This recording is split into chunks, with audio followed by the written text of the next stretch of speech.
नमस्ते dear viewers. आज के इस वीडियो में हम लोग इंट्रोडक्शन टू थर्मोडायनामिक के रिगार्डिंग कुछ बेसिक टॉपिक्स को डिस्कस करने वाले हैं। देखिए मेरे प्यारे व्यूवर्स, हम लोग जो टॉपिक लिए हैं वो टॉपिक क्या है, work done during expansion and compression है ना। इसके पहले हम लोगों ने कई टॉपिक्स देखा इंट्रोडक्शन टू थर्मोडायनामिक्स के रिगार्डिंग। हम लोगों ने ये भी देखा वर्क डन है ना in isothermal process, work done in adiabatic process, इन सब पर डिस्कस किया। बट ये एक बेसिक टॉपिक है जो हमें देख लेना चाहिए है ना, क्योंकि अगर आप एंट्रेंस एग्जाम्स की बात करें या यूनिवर्सिटी एग्जाम्स की बात करें तो उसमें ये पूछ सकता है, चांसेस है ना, 1 या 2 नंबर में पूछता है, चांसेस है, इसलिए इसको डिस्कस कर लेते हैं हम लोग। सो पहले देखते हैं वर्क डन ड्यूरिंग एक्सपेंशन। मान लीजिए कोई गैस है, वो एक्सपेंड कर रहा है ना, तो एक्सपेंशन के समय वो कितना कार्य करता है ये पता करना होगा, वो कैलकुलेट करना होगा हमें, है ना। पीवी डायग्राम की सहायता भी लेंगे यहाँ पर। तो पहले एक्सपेंशन वाले को डिस्कस करते हैं मेरे प्यारे व्यूअर्स। उसके लिए हमें क्या करना होगा, पहले तो एक कंसिडर कर लीजिए कि ये क्या है, एक सिलेंडर है, ठीक है। इसमें जो है एक पिस्टन कुछ इस प्रकार से फिटेड है, ठीक है। सिलेंडर क्या है आपका, है ना, इंसुलेटेड सिलेंडर है। और आपका जो पिस्टन है ये कैसा है, ये आपका फ्रिक्शनलेस और वेटलेस पिस्टन है, ठीक है। और यहाँ पर इस सिलेंडर और पिस्टन के सिस्टम में यहाँ पर कोई गैस इनक्लोज्ड है। और अभी फ़िलहाल के लिए ये जो गैस है अपना इनिशियल स्टेट पर है, क्या है, एक इनिशियल स्टेट ए पर मौजूद है आपका गैस, ओके। और इस समय इसका जो प्रेशर है वो है P1 और वॉल्यूम है V1, ठीक है, इनिशियल स्टेट है इसका, ठीक है। अब मान लीजिए कि हमारा जो गैस है वो धीरे धीरे एक्सपेंड करने लगा। क्या करने लगा, एक्सपेंड करने लगा। या आप ऐसा कह सकते हो कि हम लोगों ने पिस्टन को पकड़ के धीरे धीरे मतलब बहुत स्लोली ये काम किया जाता है ना। पिस्टन को पकड़ के धीरे धीरे ऊपर ले जाने लगे हम लोग, है ना। तो गैस क्या होगा, एक्सपेंड करने लगेगा, है ना। गैस जो है धीरे धीरे एक्सपेंड करने लगेगा। तो मान लीजिए इसी एक्सपेंशन के समय, है ना, किसी भी एक इंस्टेंट ऑफ टाइम में हमें क्या मिलता है, एक स्टेट मिलता है। मान लीजिए ये जो हम लोग डॉटेड लाइन लिए हैं, यहाँ पर हमें एक स्टेट मिलता है, एक स्टेट, है ना, जिसको हम लोग A1 का नाम दे रहे हैं। इस स्टेट पर जो प्रेशर है वो है P, ओके, और वॉल्यूम जो है वो है V, है ना। मतलब स्टेट बदल गया, क्योंकि गैस तो एक्सपेंड कर रहा है ना, तो ऑब्वियस सी बात है स्टेट बदलेगा, तो स्टेट बदल गया इसका, है ना। और मान लीजिए इस जगह से, है ना, इस पॉइंट से हमारा जो गैस है वो हल्का सा, मतलब एक इनफिनिटेसिमल स्मॉल डिस्टेंस एक्सपेंड करता है, कि है ना। मान लीजिए हल्का सा एक्सपेंड किया और यहाँ पर आया, है ना, हल्का सा एक्सपेंड किया और कहाँ पे आया, यहाँ पर आया। ये जो आप छोटा सा डिस्टेंस देख रहे हो, ये वाला, ये छोटा सा डिस्टेंस है आपका dx, ठीक है। एक इनफिनिटेसिमल स्मॉल डिस्टेंस हमारा गैस क्या किया, एक्सपेंड कर गया, ओके। और ये जो इनफिनिटेसिमल स्मॉल डिस्टेंस एक्सपेंड किया, है ना, तो यहाँ पर एक रेक्टेंगल बन रहा है। इस रेक्टेंगल का एरिया जो है A ले लीजिएगा, ठीक है, और इसका वॉल्यूम को V ले लीजिएगा, ठीक है। तो अब ये A1 से मान लीजिए कि यहाँ पर इस पॉइंट पर ये पहुँचा, तो ये पॉइंट है B1। यहाँ पर इसका जो प्रेशर है, चलिए इसका प्रेशर को हम लोग क्या करते हैं, P ही लेते हैं, कांस्टेंट रखते हैं, और इसका वॉल्यूम को V+dV ले लेते हैं, क्योंकि हल्का सा वॉल्यूम तो इंक्रीज हुआ ही होगा। अब चूंकि ये बहुत इनफिनिटेसिमल स्मॉल डिस्टेंस है, इसलिए हम लोग प्रेशर को कांस्टेंट लेकर के चल रहे हैं। तो मेरे प्यारे व्यूअर्स, हमारा जो गैस है यहाँ पर जो एक्सपेंड किया infinitesimal small distance, okay, A1 से B1 जाने में, ये कितना कार्य करेगा, कितना वर्क डन करेगा, चलिए उसको dW मान लेते हैं। और हमें पता है वर्क डन क्या होता है, फोर्स इनटू डिस्प्लेसमेंट होता है। फोर्स को F ले लेते हैं और यहाँ डिस्प्लेसमेंट कितना हो रहा है, स्मॉल डिस्टेंस कितना था, dx था। चलिए बढ़िया बात है। आपको एक और बात पता होगा कि जो फोर्स है ये प्रेशर इनटू एरिया का प्रोडक्ट होता है। तो आप इसके जगह पर, फोर्स के जगह पर PA ले लो और यहाँ पर dx। अब अभी हमने क्या कहा आपको कि ये जो एरिया आप देख रहे हो, ये जो रीजन आप देख रहे हो, ये क्या है, इसका एरिया A है और इसका थिकनेस कितना है, बाय दैट dx है। तो एरिया A इंटू dx करोगे तो आपको इसका वॉल्यूम मिलेगा dV। तो A dx को क्या करना है, dV कर देना है, P/dV। तो यहाँ पर जो स्मॉल वर्क डन हमारा गैस कर रहा था एक इनफिनिटेसिमल स्मॉल डिस्टेंस एक्सपेंड करने में, या आप ऐसा कह सकते हो कि हमारा जो गैस है वो एक स्मॉल डिस्टेंस या इनफिनिटेसिमल स्मॉल डिस्टेंस, है ना, इस पिस्टन को ऊपर धक्का देने में या ले जाने में जो वर्क डन करेगा वो कितना होगा, dW = P/dV। अब मान लीजिए इस गैस का जो है एक फाइनल स्टेट है, ओके। वो फाइनल स्टेट कहाँ है, मान लेते हैं यहाँ पर इसका एक फाइनल स्टेट मौजूद है, ये वाला, ये इसका फाइनल स्टेट है, इस स्टेट को बी ले लेते हैं। यहाँ पर इसका प्रेशर P2 हो जाता है और वॉल्यूम V2 हो जाता है। ओके, तो हमारा जो गैस है वो इनिशियल स्टेट से, है ना, इनिशियल स्टेट ए से फाइनल स्टेट बी जाने में कितना वर्क डन करेगी, ये हमें पता चलेगा जब हम लोग इस स्मॉल वर्क डन को क्या करेंगे, इंटीग्रेट करेंगे both sides. Okay, dW A to B is equal to integrate V1 to V2 PdV। Okay, so basically यहाँ पर जो टोटल वर्क डन हमें मिलेगा वो क्या होगा, W, जो इक्वल होगा V1 to V2 PdV से। Okay, this is the total work done by the gas, है ना, in expanding from state A to state B, है ना, स्टेट ए से स्टेट बी जाने में हमारा जो गैस है, ये जो वर्क डन कर रहा है वो कितना है, W is equal to integral V1 to मतलब integral V1 to V2 PdV। ठीक है, अब बेसिकली अगर आप PV डायग्राम की बात करो, है ना, प्रेशर वॉल्यूम डायग्राम की बात करो, तो प्रेशर वॉल्यूम डायग्राम में, ठीक है, इसको हम लोग कुछ इस प्रकार से रिप्रेजेंट करते हैं। इस डायरेक्शन में वॉल्यूम होता है x के डायरेक्शन में, और इस डायरेक्शन में y के डायरेक्शन में प्रेशर होता है। प्रेशर वॉल्यूम डायग्राम में हम लोग इसको कुछ इस प्रकार से रिप्रेजेंट करते हैं, क्योंकि यहाँ पे एक्सपेंशन हो रहा होता है, तो इस प्रकार से हम लोग इसको रिप्रेजेंट करते हैं। ठीक है, कुछ इस प्रकार से, है ना, कुछ इस प्रकार से क्या करते हैं, इसको रिप्रेजेंट करते हैं। आप ऐसा भी कह सकते हो कि आप जो है इसको यहाँ से मतलब इस प्रकार से भी रिप्रेजेंट कर सकते हो, इस प्रकार से। ठीक है, मतलब आप चाहो तो यहाँ पर इसको ऐसे भी रिप्रेजेंट कर पाओगे, इस प्रकार से। ठीक, इस प्रकार से भी आप इसको रिप्रेजेंट कर पाओगे ऊपर से, है ना। ठीक है, ये ऊपर से भी कर सकते हो, नीचे से भी। ठीक है, ओके, अब देखो यहाँ पर जो कर्व है, चलो हम लोग जो है इसको यहाँ पर फिर से बना लेते हैं एक बार। ठीक है, मान लीजिए कुछ इस प्रकार का कर्व था, तो जो कर्व है, ठीक है, इधर वॉल्यूम इधर प्रेशर, इस कर्व के अंडर का जो एरिया है, ठीक है, ये जो एरिया है, ये एरिया भी मेरे प्यारे व्यूअर्स आपको वर्क डन बताता है। अगर आप इस एरिया को कैलकुलेट कर पाओ, ये जो ऑरेंज कलर से हम लोग शेड कर रहे हैं, ठीक है, ये जो एरिया है, ये एरिया आपका वर्क डन से इक्वल होता है। ठीक है, सो बेसिकली इस प्रकार से जो है डेरिवेशन होता है वर्क डन ड्यूरिंग एक्सपेंशन का, है ना, और बिल्कुल सेम डेरिवेशन होता है आपका वर्क डन ड्यूरिंग कंप्रेशन का भी, है ना।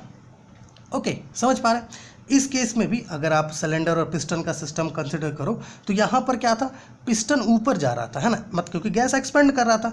लेकिन कंप्रेशन के केस में क्या होगा, पिस्टन नीचे आएगा, क्योंकि इस केस में गैस को हम लोग क्या करेंगे, कंप्रेस करेंगे। और सेम एक्सप्रेशन यहाँ पर भी मिलेगा हम लोग को वर्क डन का, W is equal to integral over V1 to V2 PdV यहाँ पर भी मिलेगा। बस मेरे प्यारे व्यूअर्स, फ़र्क इतना होगा कि यहाँ पर ये जो वर्क डन था ये पॉजिटिव वर्क डन था।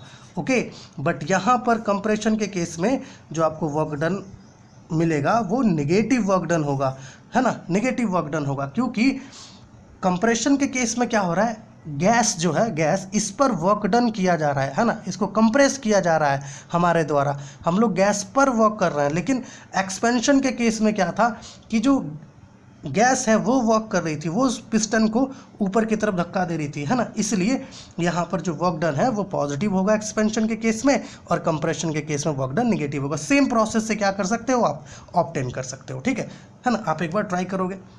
सेम तरीके से आप सिलेंडर ले लेना कुछ इस प्रकार से। ठीक है, मान लीजिए कि आपका गैस जो है अभी एक्सपेंड करके यहाँ पर आया है BP2V2 में, जैसा यहाँ पर था BP2V2 में। ठीक है, आप यहाँ पर लेकर के आओगे इसको, कहाँ पर, AP1V1 पे, है ना, मतलब उसका फाइनल स्टेट से, है ना, आप यहाँ इनिशियल टू फाइनल कह सकते हो कि उसका इनिशियल स्टेट क्या है, BP2V2, वहाँ से लेकर के आप इसको, है ना, आपका इसका फाइनल स्टेट AP1V1 पर लेकर के आओगे, तो ये कितना वर्क करेगा, वो वर्क करेगा W is equal to integral over volume V1 to V2 PdV। ठीक है, तो यहाँ तक आशा आप ये समझ पाओगे। अब बात करते हैं साइक्लिक प्रोसेस की।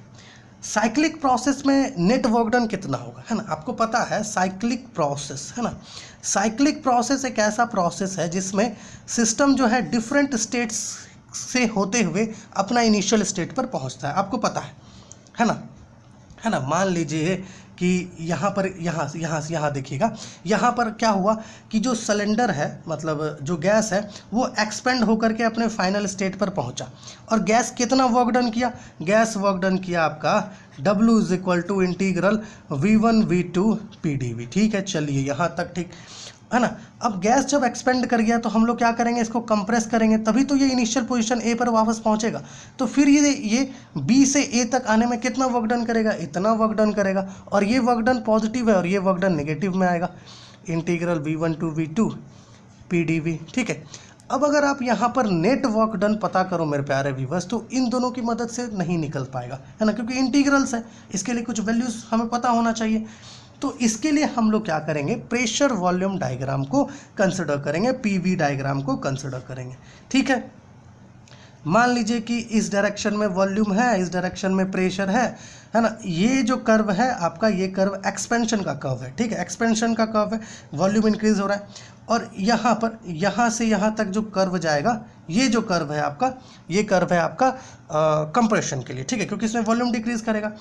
तो यहाँ पर देखिएगा मेरे प्यारे व्यूअर्स, ये जो मान लीजिए पहले कर्व AB लेते हैं, ठीक है। इस AB कर्व के अंडर का जो एरिया है, ये एरिया आपको वर्क डन ड्यूरिंग एक्सपेंशन देगा। मान लेते हैं कि चलिए AB, इसको CD मान लेते हैं।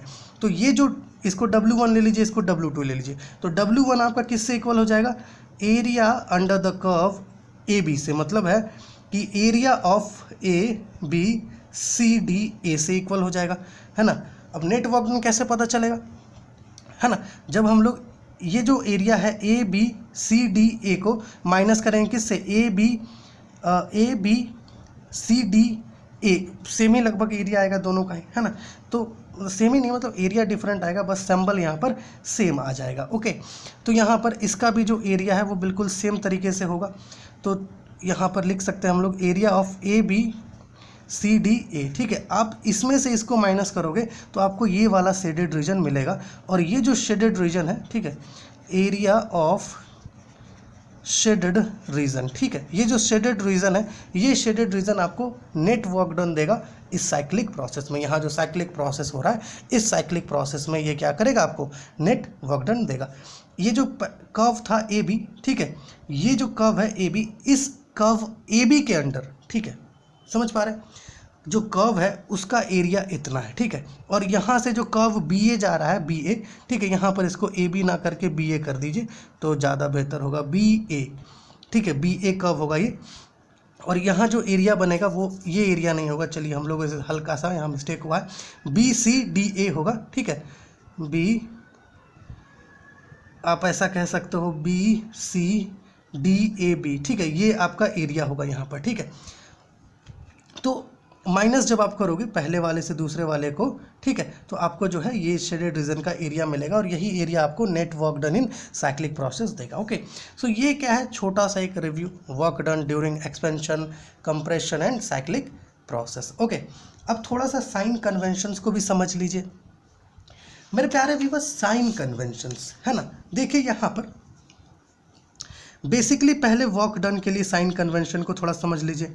वर्क डन, मान लीजिए मेरे प्यारे व्यूअर्स कि कोई एक सिस्टम है, ठीक है, उस सिस्टम पर वर्क किया जा रहा है। मान लीजिए कि यहाँ पर एक सिलेंडर है, इसमें एक पिस्टन फिटेड है, यहाँ पर गैस है, ओके। अगर हम लोग इस गैस को कंप्रेस कर रहे हैं तो मतलब गैस पर वर्क डन कर रहे हैं। इस स्थिति में जो वर्क डन होगा आपका वो नेगेटिव होगा, ठीक। अब मान लीजिए ये गैस एक्सपेंड कर रहा है ना, मान लीजिए ये गैस एक्सपेंड कर रहा है जिससे पिस्टन ऊपर की तरफ जा रहा है, तो यहाँ पर क्या हो रहा है, जो सिस्टम है हमारा, जो गैस है वो वर्क डन कर रहा है ना, सिस्टम के द्वारा वर्क डन हो रहा है। तो उस स्थिति में जो वर्क डन होगा वो पॉजिटिव होगा, समझ पा रहे हैं। अगर वर्क डन सिस्टम पर किया जा रहा है तो वो वर्क डन नेगेटिव होगा, अगर वर्क डन सिस्टम के द्वारा किया जा रहा है तो वो वर्क डन पॉजिटिव होगा। अब जो है मेरे प्यारे व्यूअर्स, हम लोग इंटरनल एनर्जी की बात करते हैं। वर्क डन को देख लिए मेरे प्यारे व्यूअर्स। इंटरनल एनर्जी के केस में क्या होता है कि मान लीजिए कि किसी सिस्टम है, उस सिस्टम का इंटरनल एनर्जी अगर इंक्रीज कर रहा है, ध्यान रखिएगा, अगर उस सिस्टम का इंटरनल एनर्जी इंक्रीज कर रहा है तो उस केस में मेरे प्यारे व्यूअर्स इंटरनल एनर्जी को पॉजिटिव लेंगे। अगर उस सिस्टम का इंटरनल एनर्जी डिक्रीज कर रहा है, ध्यान रखिएगा, क्या कहा हम लोगों ने, डिक्रीज कर रहा है, अगर उस सिस्टम का इंटरनल एनर्जी डिक्रीज कर रहा है तो उसको हम लोग नेगेटिव लेंगे, ठीक है। ये हो गया वर्क डन, इंटरनल एनर्जी। अब बात कर लेते हैं हम लोग आपका हीट के रिगार्डिंग, ठीक है। मान लीजिए कोई सिस्टम है, उस सिस्टम को आप हीट सप्लाई कर रहे हो, क्या कर रहे हो, हीट सप्लाई कर रहे हो, तो उस हीट को हम लोग पॉजिटिव लेंगे। लेकिन है ना, मान लीजिए कि सिस्टम से आप हीट ले रहे हो तो उस हीट को नेगेटिव लेंगे। क्या कहा हम लोगों ने? हम लोगों ने ये कहा मेरे प्यारे व्यूअर्स कि कोई एक सिस्टम है, अगर आप उस सिस्टम को हीट दे रहे हो तब तो ठीक है, हीट सप्लाई कर रहे हो तब तो ठीक है, हीट को पॉजिटिव लेंगे।